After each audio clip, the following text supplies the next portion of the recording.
Hello বন্ধুরা, good morning. তোমরা সবাই কেমন আছো? আশা করি তোমরা সকলে ভালো আছো। আমি ভালো আছি। আজকে নতুন ব্লগে তোমাদের সবাইকে স্বাগত। এটা অষ্টমীর দিনের ভিডিও। অষ্টমীর দিন সকাল সকাল চলে গেছিলাম অঞ্জলি দিতে, ঠিক 8:30 বাজে তখন। এদিকে দেখো, মেয়েকে চান করিয়ে রেডি করে চলে গেছিলাম, যেহেতু অঞ্জলির সেকেন্ড ধাপে আমরা দিয়েছি। এর জন্য এসে আমরা তারপর ভিডিও করেছি, কারণ তখন দেরি হয়ে গেছিলো। আজ যেহেতু অষ্টমী, আজ আমি ভাত খাই না, আমি লুচি করছি আমার জন্য না, সবার জন্যই করছি। আর আমার হাজব্যান্ড, আমার মেয়ে দুজনই লুচি খেতে ভীষণ ভালোবাসে, যার জন্য আটার লুচি আর আলু চচ্চড়ি করছি। আজকে আমার সারাদিন এটাই খাবার, আর যেহেতু ভাত খাবো না। এদিকে দেখো, আমি তাড়াতাড়ি করে লুচি করে নিচ্ছি, আর ওইদিকেই আমি আলু চচ্চড়ি আগের থেকেই করে রেখেছিলাম, যাতে তাড়াতাড়ি হয়ে যায়, তার জন্য আটা মাখতে মাখতে। এদিকে দেখো, আমরা খেতে বসে পড়েছি। আমার মেয়ে তো লুচি খেতে বড্ড ভালোবাসে। ও দুটো লুচি ভালো মতো খায় না, কিন্তু ওর পাতে 4টে লুচি চাই, না হলে হয় না। যেহেতু আমরা লুচি নিই, দেখে যে আমরা অনেকগুলো লুচি নিয়েছি। আর সত্যি কথা বলতে, আমি 4টের বেশি লুচি খেতেই পারি না। আমার মেয়েটা তো দুটো লুচিও খেতে পারে না ভালো মতো। যেহেতু লুচি খুব ভালো খায়, যার জন্য দেখো ও থালাটা একটু সরিয়ে নিয়ে গেল, যদি মা নিয়ে না নেয় তার জন্য। যাই হোক, আমরা খাওয়া দাওয়া করে ভাবছিলাম ঠাকুর দেখতে যাব, কিন্তু দেখো এত বৃষ্টি হচ্ছে, আর আমরা বেরোতে পারলাম না।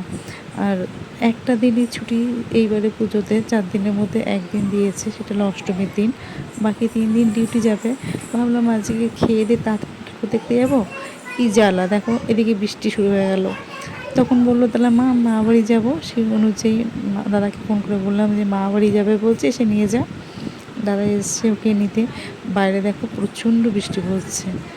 ভাবলাম এইবারে পুজোতে সেরকম ছুটি পাইনি, একদিন ছুটি পেয়েছি, একটু ঘুরতে যাব ভালো মতো, একটু তাড়াতাড়ি করে বেরোবো, আর হলো না। সপ্তমীর দিনও সেই রাত 10টায় বেরিয়েছিলাম, 11টার মধ্যে ঘটকে গেছি, কারণ ডিউটি থেকে এসে ঠাকুর দেখতে গেছিলাম। এদিকে অষ্টমীর দিন এই অবস্থা। নবমীর দিন তো ডিউটি আছে, নবমীর দিনও বেরোনো হবে না। এইবারে পুজোটা আমার এইভাবে করেই কেটে গেল। এদিকে দেখো, অষ্টমীর দিন এত বৃষ্টি হচ্ছে, যখন বৃষ্টি একটু থামলো, এত গুঁড়ি গুঁড়ি বৃষ্টি পড়ছিল, তখন বেরিয়ে পড়লো, নইলে আবার কখন আবার জোরে বৃষ্টি আসে, আটকে যায়, যার জন্য। আর ও তো মা বাড়ি যাবে করে ভীষণ পাগল, মা বাড়ি যেতে পারলে কিছুই চায় না। এদিকে দেখো চলে গেল মা বাড়ি। ঠিক আছে, যাক, বৃষ্টিতে যদি ঠাকুর দেখতে যেতে না পারি, তার থেকে মা বাড়ি যায়, একটু মনটা ভালো থাকবে। যদি রাতের দিকে বৃষ্টি কমে বা বৃষ্টি না আসে, তাহলেই ইচ্ছা আছে ঠাকুর দেখতে যাওয়ার। দেখা যাক কী করি, এখন বলতে পারছি না আকাশের অবস্থা। সেই অনুযায়ী দেখো, ও মা বাড়ি চলে গেল। ওকে বললাম যে থাক, যদি রাতে বৃষ্টি না হয়, যদি আমরা ঠাকুর দেখতে যাই, একবারে আমরা এখানে রেডি হয়ে ওই বাড়ি থেকে ওকে নিয়ে যাবো। সেই জন্য পুজোর জামাটাও পাঠিয়ে দিয়েছি। এদিকে দেখো, রাতে বৃষ্টি হয়নি, তাড়াতাড়ি করে রেডি হয়ে নিয়েছি শাড়ি পরে, ঠাকুর দেখতে যাবো করে। আর মেয়ে আছে ওইখানে, এজন্য একবার বাড়ি গিয়ে মেয়েকে নিয়ে বেরিয়ে পড়লাম ঠাকুর দেখতে। আর এদিকে দেখেছো, বেশিক্ষণ ঠাকুর দেখতে পারিনি, কারণ মেঘমেঘ করেছিল, তাড়াতাড়ি চলে এসেছিলাম। এদিকে দেখো, মেলা থেকে মেয়েকে একবার বেলুন আর একটা চুরকি কিনে দিয়েছি, ও তো বেশ পছন্দ করে। আর এটা সবার লাস্টের ঠাকুরটা। এত ঠাকুর দেখেছি, এগুলো ভিডিও করা হয়নি। লাস্টে যখন বাড়ি আসছি, বাড়ি আসার পথে যেই ঠাকুরটা পড়লো, সেটা দেখে বাড়ি চলে এসেছি। এই দেখো, এই থিমটা না পুরো কালী পুজোর মতো করেছে। কালী পুজোর থিম যেমন একটু ভয়ঙ্কর ভূতে, সেরকমই গুহার মতো করেছে, আর ভেতরে ভূত নাচছে। এই থিমটা পুরো কালী পুজোর মতো হয়ে গেছে, কিন্তু ঠাকুরটা বেশ ভালো লাগছিল।